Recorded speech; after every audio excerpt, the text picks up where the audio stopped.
Hey guys, today we're going to be talking about the article summary of pre-emergence herbicides applied pre and post crimp in a rye cover crop system for weed control in watermelon production. This was a fairly difficult read. The way they worded their methodology in doing this was pretty weird.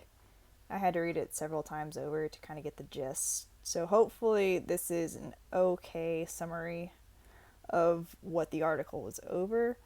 So basically, the article tackles the problem of weed competition in watermelon fields because watermelons have a very slow growth rate. So it's kind of difficult to control weed populations as well as limit the limited number of herbicides for that kind of vegetable.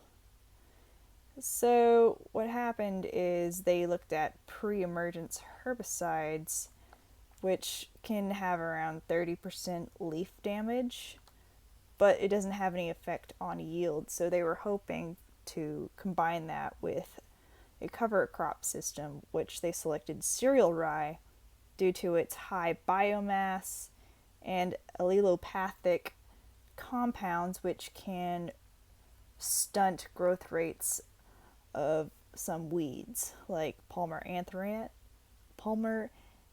amaranth, which showed in other vegetable productions up to like 50% reduction of that weed.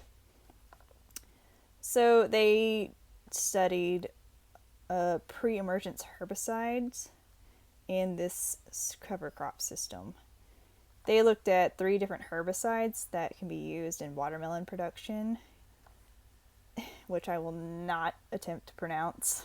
They're too difficult for me, but you can read it in the article itself.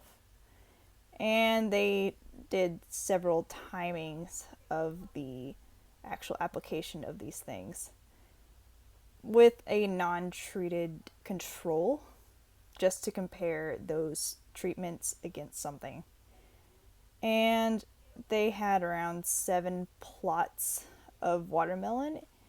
Each plot consisted of rows that were 25 feet long, and watermelon seeds were planted every 4 feet in those rows.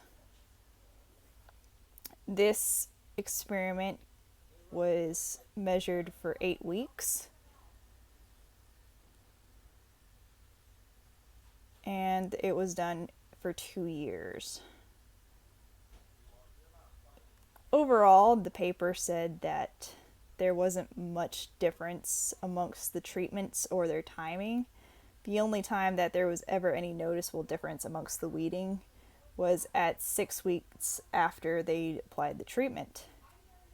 And yield was not influenced by herbicides or the timing, but the pre-crimp treatments performed better overall. So ultimately, it was an okay study. Nothing ever exceeded over 90% weed control. So there's a lot of room for improvement on this kind of treatment plan. And it's going to be difficult to work with watermelon because it is a high-end crop. And it's difficult to get through the rows themselves whenever they start getting a lot larger. So it's a little bit more difficult to hand weed in those areas. So ultimately, good luck reading it. It's an okay article. All right, bye guys.